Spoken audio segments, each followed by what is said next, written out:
ESI Covid centre में अब 24 घंटे बिजली मिलेगी। दिल्ली की कंपनी ने 45 किलोवाट का सोलर पैनल लगाया। ईएसआई कोविड सेंटर में अब 24 घंटे बिजली उपलब्ध रहेगी ताकि मरीज के उपचार में स्वास्थ्य कर्मियों को विपरीत परिस्थितियों का सामना न करना पड़े। दिल्ली की एक कंपनी और विद्युत मंडल के स्थानीय अधिकारियों की संयुक्त टीम ने 45 किलोवाट के सोलर पैनल को लगाया। कोविड मरीजों के उपचार में जहां स्वास्थ्य सेवाओं का अपना विशेष महत्व होता है, वहीं बिजली की उपलब्धता को सतत रूप से बनाए रखना किसी चुनौती से कम नहीं होता है। कोरोना की दूसरी लहर में बिजली कटौती के कारण कोविड मरीजों को विपरीत परिस्थितियों का सामना करना पड़ा, लेकिन अब बिजली कटौती पर पूर्ण विराम लग गया है। दिल्ली की एक एजेंसी और विद्युत कंपनी के स्थानीय अधिकारियों की टीम ने मंगलवार को दिन भर ईएसआई कोविड सेंटर की छत पर सोलर पैनल प्लांट को चालू करने के लिए मशक्कत की। इंदौर के विशेष तकनीशियनों ने दिल्ली के इंजीनियर्स से ऑनलाइन पैनल को चालू करने में सफलता हासिल की। वर्तमान में ईएसआई अस्पताल का प्रतिमाह 1,50,000 रुपए का बिजली बिल आता है। सोलर पैनल लगने के बाद बिजली के बिल में लगभग 50% की कटौती भी होगी। विद्युत कंपनी के अधिकारियों का कहना है कि सोलर पैनल से निकलने वाले अतिरिक्त बिजली ईएसआई कंपनी को सप्लाई करेगा। इसके एवज में कंपनी द्वारा ईएसआई को निर्धारित राशि का भुगतान करेगा। सर, सुबह से बार बार बिजली कटौती हो रही है, सर क्या कारण है इसके पीछे? सर नहीं, ईएसआई हॉस्पिटल पे हम लोगों का सोलर पैनल लगाने का प्लान था, क्योंकि कोविड के कारण हो नहीं पाया था। इसको हमने आज प्लान में लेके करा था, समझे ना। तो आज ईएसआई हॉस्पिटल पे सौर ऊर्जा का लग गया है, उसके हिसाब से लाइन की कटौती हुई थी, जिसका हमने प्लान परमिट दे रखा था। कितने प्लान ये लगे हुए हैं? किलोवाट का लगा है और निश्चित रूप से इससे शासन को बहुत फ़ायदा होगा। और चूँकि शासन इसको प्रोत्साहन के रूप में कराना चाहती है, तो उन्होंने जितने भी गवर्नमेंट हैं वहाँ पर करा और इसी तहत लगा है। और इसकी रिलायबिलिटी भी बढ़ जाएगी। जो इसकी बिलिंग ज़्यादा आती थी वो बिलिंग भी कम हो जाएगी। इससे काफ़ी रिलायबिलिटी बढ़ जाएगी।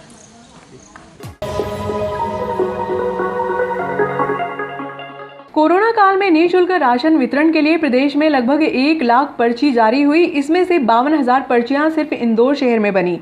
नागदा शहर में पर्ची के लिए 1200 आवेदन किए गए, लेकिन 242 ही पर्ची जारी हो सकी। प्रतिदिन 8 से 10 पर्चियां जारी होती हैं। ये बात मध्य प्रदेश कांग्रेस कमेटी के सदस्य बसंत मालपानी ने मंगलवार को मुख्यमंत्री को संबोधित ज्ञापन तहसीलदार आशीष खरे को सौंपने के दौरान कही। उन्होंने कहा कि केंद्र तथा राज्य में सत्तासीन भारतीय जनता पार्टी की सरकार द्वारा कोरोना काल में जनता को निःशुल्क राशन देने की घोषणा खोखली साबित हो रही है। भाजपा नेता बगैर सोचे समझे कोई भी घोषणा जनता को रिझाने के लिए कर देते हैं, लेकिन जमीनी स्तर पर उसका क्रियान्वयन नहीं हो पाता है। के कारण उनकी अस्थायी पात्रता पर्ची क्रियाशील नहीं हुई है। महोदय, नागदा में ठेकेदारी मजदूरों को काम नहीं मिलने व अन्य लोगों के बेरोजगार होने की वजह से आवेदनकर्ताओं के घर की आर्थिक स्थिति काफ़ी खराब है। उनको राशन की सख्त आवश्यकता है, लेकिन सरकार के अस्थायी पात्रता पर्ची बनाने की प्रक्रिया ऑनलाइन व जटिल होने की वजह से हजारों लोग काफ़ी परेशान हैं। ऐसे में आपसे हमारा निवेदन है कि नागदा सहित संपूर्ण मध्य प्रदेश में इस प्रक्रिया को या तो मैन्युअली किया जाए या ऑनलाइन प्रक्रिया का सरलीकरण किया जाए। साथ ही इस प्रक्रिया को सप्ताह भर नहीं सुधारा गया तो जनहित में आंदोलन किया जाएगा।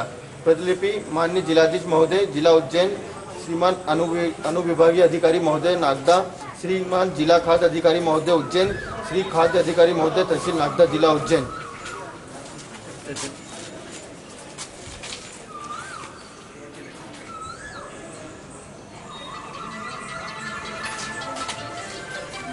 एवं केंद्र सरकार द्वारा घोषणा की गई थी कि कोरोना काल के कारण ज़रूरतमंदों को निःशुल्क रूप से अनाज दिया जाएगा, लेकिन आज फिर भारतीय जनता पार्टी की सरकार की घोषणा थोथी साबित हुई है, क्योंकि जिन भी महीनों का राशन मिलना था वो महीने बीत चुके हैं, लेकिन लोगों को अभी तक अस्थायी पात्रता पर्ची मिल नहीं पाई है। भारतीय जनता पार्टी के वार्ड के पार्षदों ने, सरपंचों ने और जनपद सदस्यों ने गांव-गांव, वार्ड आवेदन दिए थे कि आवेदन लीजिए, भरिए और अस्थायी पर्ची के लिए नगरपालिका और जनपद में आवेदन कीजिए। नागदा से लगभग 1000 से ज़्यादा लोगों ने अस्थायी पर्ची के लिए आवेदन कर दिए, लेकिन अभी सुबह मेरी फूड इंस्पेक्टर साहब से बात हुई है कि आज दिनांक तक नागदा में मात्र 242 अस्थायी पर्चियाँ क्रियाशील हुई है।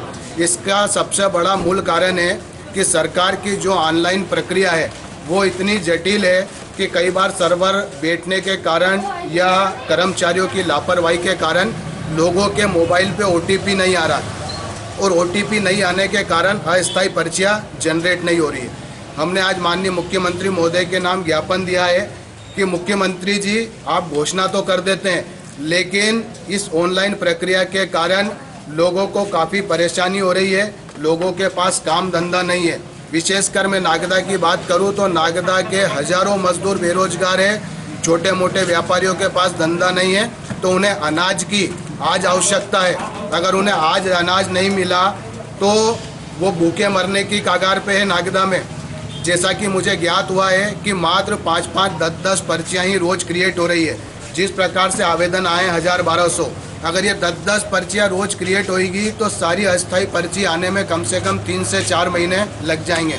मैं यहाँ पर भारतीय जनता पार्टी के नेताओं से कहना चाहता हूँ कि वे सरकार की कोई सी भी योजनाओं का ढिंडोरा तो बहुत मजबूती से पीट देते हैं, लेकिन उस योजना को क्रियान्वित करवाने के लिए भारतीय जनता पार्टी का कोई भी नेता सड़क पे आकर आंदोलन नहीं करना चाहता है। हमने आज यहाँ पे प्रशासन को ज्ञापन दिया है कि अगर शीघ्र से शीघ्र अस्थायी पर्चियों का सरलीकरण नहीं किया गया तो यूथ कांग्रेस और कांग्रेस द्वारा जनहित में आंदोलन किया जाएगा। साथ ही में मेरे भारतीय जनता पार्टी के मित्रों से भी कहना चाहता हूं कि आने वाले समय में नगरपालिका चुनाव है, जनपद चुनाव है, वो लोग भी जनता की लड़ाई लड़ें और अपने मुख्यमंत्री को बताएं कि इस प्रकार की घोषणा करने से जनता में नाराजगी बढ़ेगी और जनता को काफ़ी परेशानी आएगी। धन्यवाद। पता है कि हमने अभी एक अस्थायी पर्ची का मामलों को लेकर माननीय तहसीलदार साहब को ज्ञापन दिया है कि उस अस्थायी पर्ची का मामला जो सरलीकरण हो। आपको पता होगा कि हजारों आवेदन प्राप्त हो रहे हैं, लेकिन मुश्किल से रोज़ 10 पर्चियाँ OTP पहुँच रही है। और अगर ये 10-10 पर्ची रोज जाएगी तो जो वास्तव में ज़रूरतमंद आम आदमी के पास राशन किस हिसाब से पहुँचेगा। आपको पता है पिपलिया मल्लू में हजारों क्विंटल राशन सड़ गया है, जो सरकार की नाकामी है। सरकार अपनी नाकामी छुपा रही है और यहाँ मोबाइल पे आम आदमियों को परेशान कर रही है OTP। हमारी यही मांग है कि अस्थायी पर्ची के मामले में सरलीकरण किया जाए, या तो उनको मैनुअल किया जाए, ऑनलाइन प्रक्रिया हटाई जाए। अगर ये मांग हमारी पूरी नहीं होती है तो हम वार्ड स्तर तक इस आंदोलन को ले जाएंगे यूथ कांग्रेस और कांग्रेस के माध्यम से। धन्यवाद। जय हिंद। अभी आपने बताया कि पिपलिया मुल्लू के अंदर हजारों कुंटल गेहूँ सड़ गया है। जिस अधिकारी ने हजारों कुंटल गेहूँ सड़ाया उसके खिलाफ कोई ज्ञापन देंगे आप क्या? हम उसके लिए भी एक आंदोलन की रूपरेखा तैयार कर रहे हैं। आने वाले समय में हम वहाँ पे निरीक्षण करेंगे कि गेहूँ कितना सड़ा है और इसको एक बड़े आंदोलन के रूप में ले जाएंगे।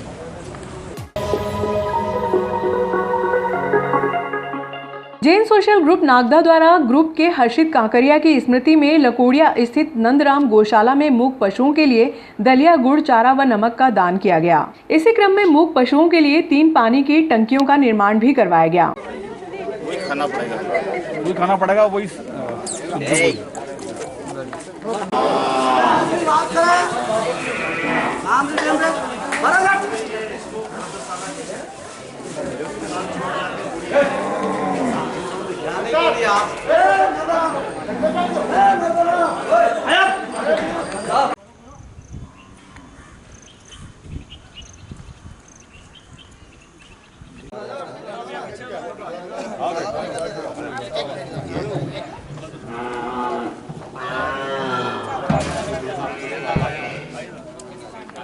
सर्वप्रथम तो मैं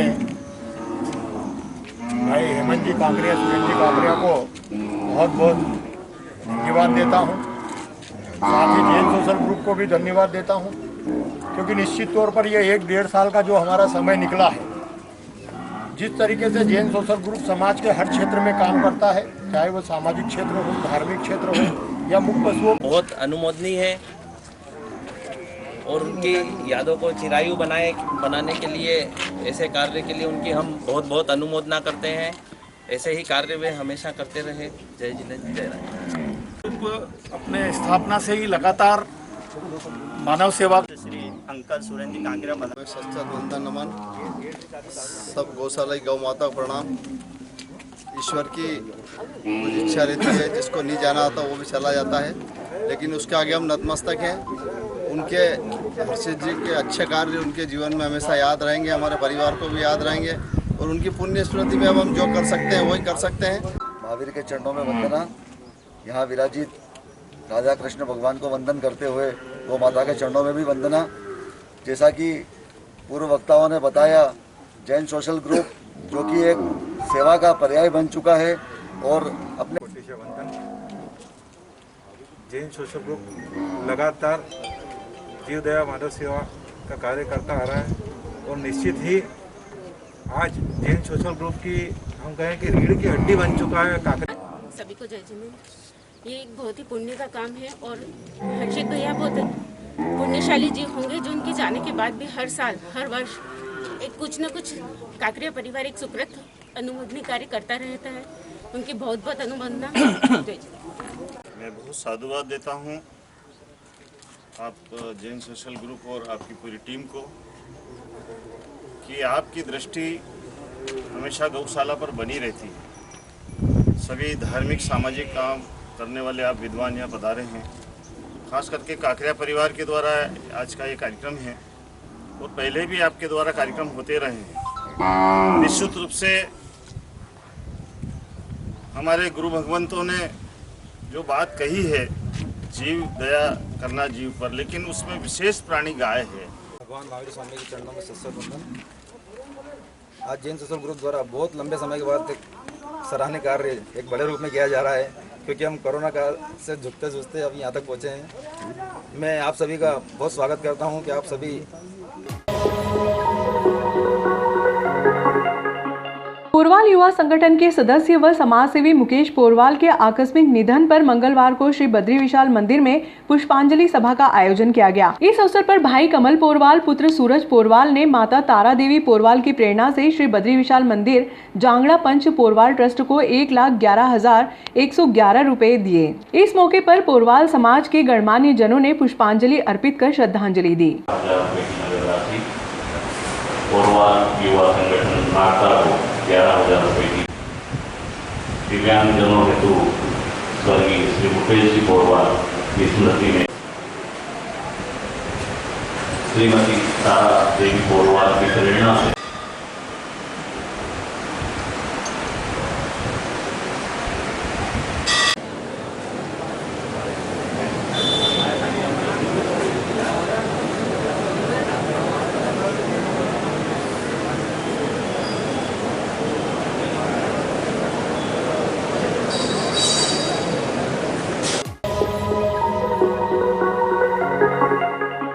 नगर पालिका के पूर्व अध्यक्ष अशोक मालवीय के जन्मदिन के उपलक्ष्य में मंगलवार को उनके निवास स्थान पर बधाई देने के लिए भाजपा कार्यकर्ता व गणमान्य जन पहुंचे।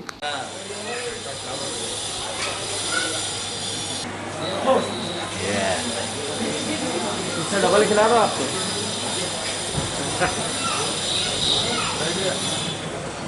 मैं आप सबको खिला।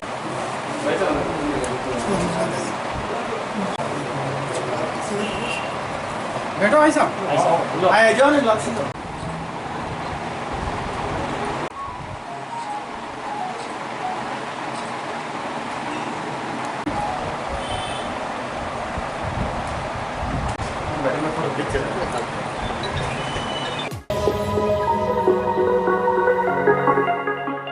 पीले चावल देकर बुलाए लोगों को नहीं मिला वैक्सीन, खाली लौटे घर। आलोट प्रशासन ने कोरोना से बचना है, वैक्सीन लगवाना जरूरी है के स्लोगन को लेकर लोगों को जागरूक किया और घर घर जाकर पीले चावल देकर वैक्सीन सेंटर पर आमंत्रित किया। परंतु सेंटर्स पर लोग तो पहुंच गए लेकिन वैक्सीन नहीं पहुंच पाई, जिसके कारण किसानों और मजदूरों को काफी परेशान होना पड़ा और उन्हें अपनी मजदूरी से हाथ धोना पड़ा। आलोट नगर में 5 वैक्सीन सेंटर व पूरे ब्लॉक में कुल 20 वैक्सीनेशन सेंटर बनाए गए थे। उन 20 टीका सेंटरों पर बुधवार को मात्र 2000 वैक्सीन उपलब्ध करवाई गई, जो प्रत्येक सेंटर पर मात्र 100 वैक्सीन मिली। लोगों की अधिक भीड़ वैक्सीन लगाने के लिए पहुंच गई। 9 बजे वैक्सीनेशन का कार्य शुरू हुआ और मात्र 1 घंटे में ही 100 व्यक्ति समाप्त हो गए, जिसके बाद मजबूरी में लोगों को अपने घर जाना पड़ा। इस बीच कई लोगों ने हंगामा भी किया। प्रशासनिक अधिकारियों ने पहुंचकर लोगों को समझाइश दी। इसके बाद लोग बेमन से अपने अपने घरों के लिए लौट गए।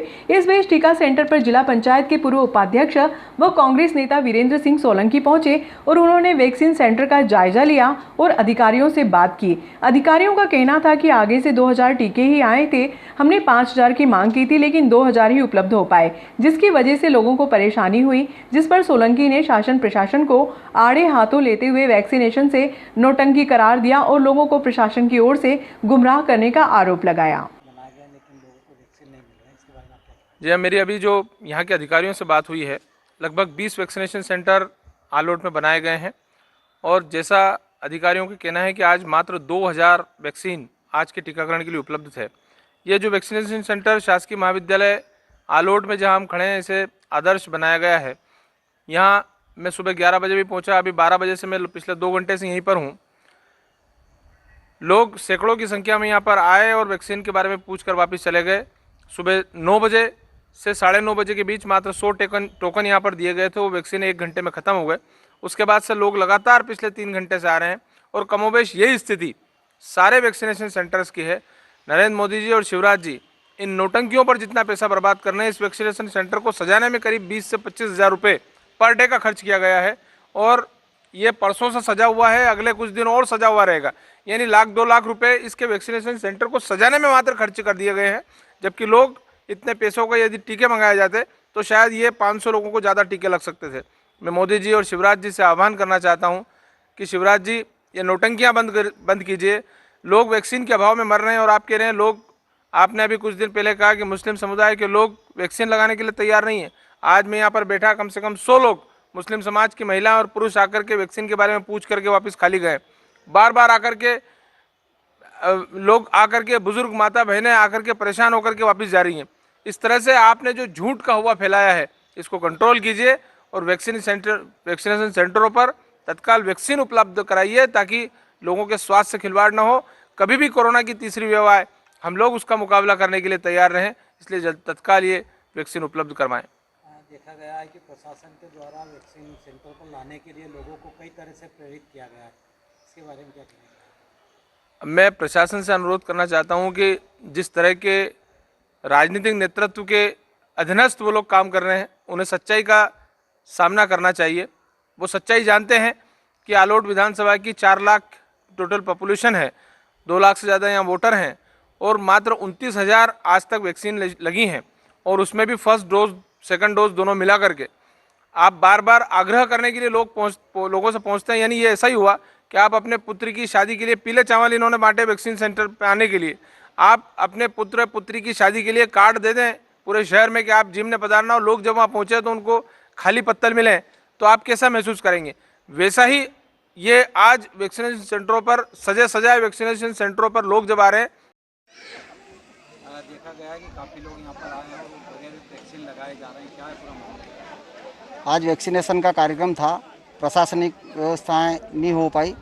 यहाँ पर 300 टीके 250 टीके आना थे, लेकिन शासन की तरफ से 100 टीके ही मिले हैं।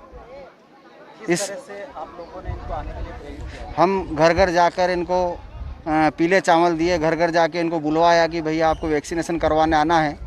ये सभी लोग अपनी मजदूरी छोड़कर, गरीब परिवार के लोग हैं, ये सब अपनी मजदूरी छोड़कर, बूढ़े वृद्ध लोग भी आए हैं। 45 से ऊपर इन्होंने बोला कि मात्र 10 टीके लगेंगे, पर 45 से ऊपर की संख्या ज़्यादा थी, उन सबको घर वापस भेजा गया है। आदरणीय तहसीलदार साहब भी अभी यहाँ पधारे, मैडम भी पधारे, नायब तहसीलदार मैडम, उन्होंने हाथ जोड़कर कहा कि भैया आज टीके नहीं मिल पाए हैं, जब भी अगली बार टीके आएंगे आपकी व्यवस्था पूरी कर दी जाएगी। कल का बोला है जी। 21 तारीख को यही हुआ कि यहाँ मात्र इन्हें बोला कि 250 टीके हैं, पर यहाँ की संख्या बहुत ज़्यादा थी। 250 टीके लगाए गए, 250 टीके। संख्या टीकों की बहुत कम हो रही हैं, इसलिए अधिकारी से अनुरोध है कि यहाँ टीके की संख्या बढ़ाई जाए हर सेंटर पे, ताकि टीकाकरण, संपूर्ण टीकाकरण हो सके। प्रदेश के मुखिया तो कह रहे हैं कि सभी को पूर्ण रूप से टीके मिलेंगे, लेकिन इस तरह की बातें सामने आ रही, इससे क्या होगा? इससे यही होगा कि सब पर भ्रामक प्रचार हो रहा है। सभी लोग यहाँ आ रहे हैं और यहाँ आने के बाद पता चलता है कि 100 ही टीके हैं। सूचना दी जाती है कि कल 250 होंगे, 300 होंगे, आप जितनी संख्या इतनी बुला लें। तो हम संख्या घर घर जाके, जन अभियान परिषद के माध्यम से घर घर जाके हम प्रचार प्रसार करके आम पब्लिक को बुलवाते हैं और वो आते भी हैं सेंटर पे, लेकिन उनका टीकाकरण नहीं किया जा रहा है। इससे बहुत परेशान है।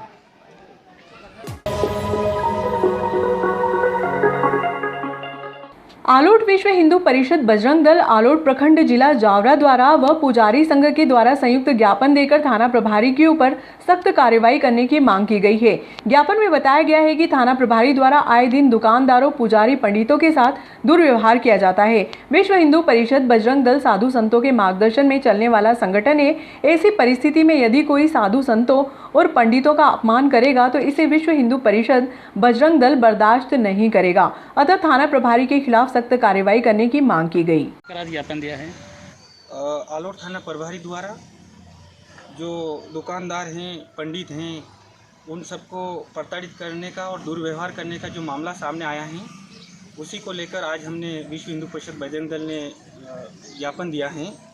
20 तारीख को एक मामला आया था जिसमें कारगिल चौराहे पे गणेश मंदिर पे जो पूजा हवन और आरती जो चल रही थी, उसमें से पुजारी जी को उस हवन से बाहर निकाला गया और उनके साथ जो दुर्व्यवहार किया गया, तो उसको लेके हमने आज ज्ञापन दिया है। मांग क्या की जा रही है? मांग यही है कि टीआई के खिलाफ सख्त से सख्त कार्रवाई की जाए। विश्व हिंदू परिषद बजरंग दल साधु संतों के मार्गदर्शन में कार्य करता है और इस प्रकार से अगर उनका अपमान होता है तो ये विश्व हिंदू परिषद बजरंग दल सहन नहीं करेगा। क्या पूर्व में भी थाना प्रभारी द्वारा कोई काम किए गए ऐसे? हाँ, इस प्रकार की पहले भी घटना आई है और पहले भी इन्होंने इस प्रकार से दुर्व्यवहार किया था।